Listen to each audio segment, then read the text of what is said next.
Hey friends, welcome back. Today we're gonna solve the gearball puzzle from Mefferts. This puzzle is very unusual. It's a combination puzzle just like a Rubik's Cube, but it has a twist. When you rotate it, there are gears that rotate the other side as well. So every time I rotate the right side, the left side will also rotate to one direction.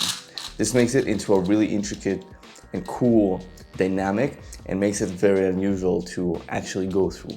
And today we're gonna scramble this and solve it from beginning to end. Maybe I'll find out how this actually works, but so far I have tried to solve this multiple times. I actually managed to do it, and I wanna show it to you live on camera, how it actually works and how the solve process actually goes. I don't usually do twisty puzzles, I actually do mechanical puzzles like the 3-piece block, for example. But for some reason I really want to solve this, and I'm having fun, like just even playing with this lately, and I believe you will enjoy it. So let's dive into it. So let's scramble this first. Even just scrambling it is really fun.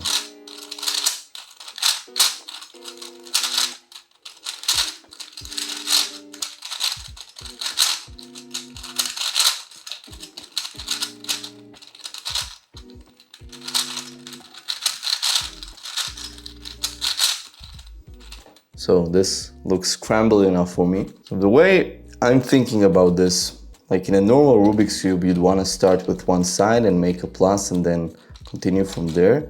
But this actually works a bit different.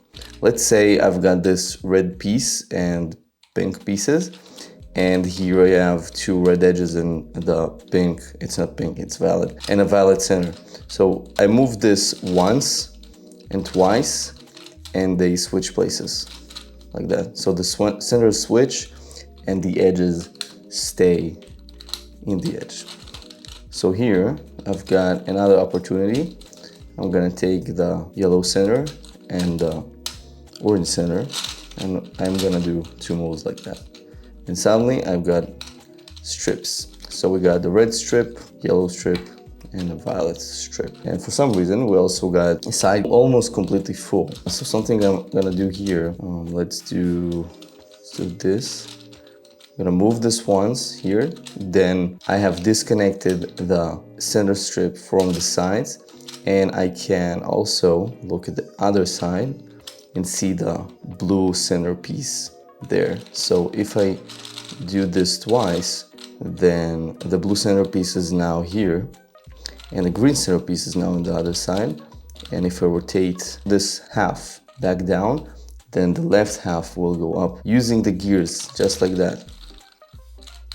And look how cool, we actually got one side full. And what's interesting about this is it usually works in tandem with the other half. Because of it is connected, I guess it's like a mathematical concept that whenever something happens in one half of the puzzle, the second half of the puzzle does the same thing. And I believe it's because of the interesting gear situation. Notice how it moves.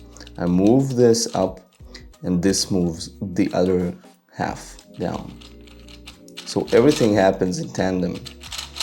Now this is the hard part. Every time I get here, I'm not actually sure what I should do. Where I have one side full, which makes another side full, and then we got some kind of pattern on the remaining four faces. A Z pattern on the yellow face, which reflects itself on the orange face, and we got a plus with two corners on the violet and red faces. At this point, I'm not actually sure how I should go from here. Because if I do this movement all the time, then nothing will happen. Like all I did is switch the orientation of the pieces. As you see, I moved this twice, and then we got the Z on the violets instead of having the Z on the oranges and yellows. So it doesn't change too much.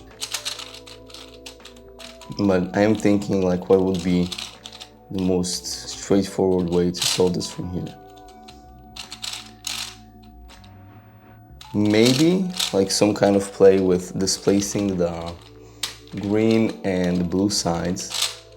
When I move them twice, then it doesn't affect the fact that like all the pieces are intact, right? So I do one movement, the center goes up once and the right side goes up twice. So if I do it twice, then the right side goes rotates 180 twice, which is 360, and the center goes 180, which means that all the sides on the center don't get any effect, right? The idea here would be to like change something here, then we got a different pattern on the sides. Maybe something else I can do is to move the whole cube to the right and then do this again.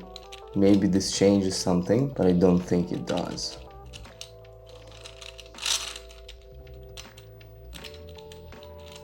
Can do this, for example. Here again, I will move this to the side to do the center swap thing, just like the main algorithm, I would say. And again, we didn't proceed much. So in a normal cube, how I would look at it is I will try to take this corner and put it here, and this corner and put it here. But here it's impossible to do it this way. Something else has to change. At this point, I'm just randomly trying things. Okay, check this out. I found an algorithm. It makes perfect sense. I want to change things up in these 4 unsolved faces. So what I can do is move the green and blue pieces once. And what happens now is I can actually move this twice like that, and it won't affect neither the blue or the green faces because it actually didn't change any of the orientation and only changed the other faces. And we could do a trick here. So I think this is like what I was missing. This makes total sense. Now let's say I actually need to move this there. Let's do the same thing. I move this like that, but this doesn't let me do it. This doesn't allow me to do what I want to. Okay, let's do it from here now. Let's see if this works. 1, 2, move back. So I went back to the position it was in before. What if I do it from here? Anything change? No. So it goes back and forth if I do it like this. If I move this twice. Now I've got only Z's. But I don't like only Z's. I like this though. This is nice. Let's try to move this like that. Yeah.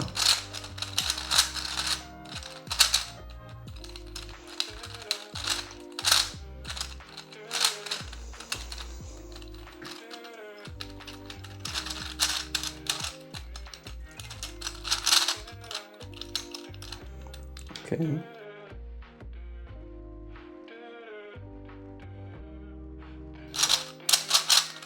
Yeah, I broke it. It totally ruined what was going on. I need to rebuild this.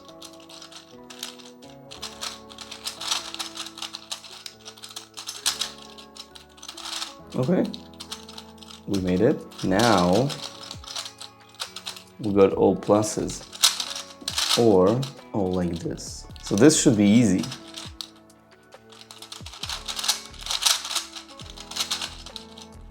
This fixed one. And now I guess all I need to do is move this right there, move this twice, move this back, and we got it almost solved. There is one last trick you need to know. Whenever you got all the faces in the right orientation, or permutation would be the right term, sometimes you will have the gears rotated like this. It may seem like you made a big mistake, but actually there's a quick fix for this. If I turn this 4 times, then the gears actually move a bit. So all you need to do is to just move it 4 times like that, and eventually it will go back to its position. I think there is a total of 12 total moves that make the gear complete a whole revolution. So while the side needs 4 moves to complete a whole revolution, the gear needs 12. That's how it works.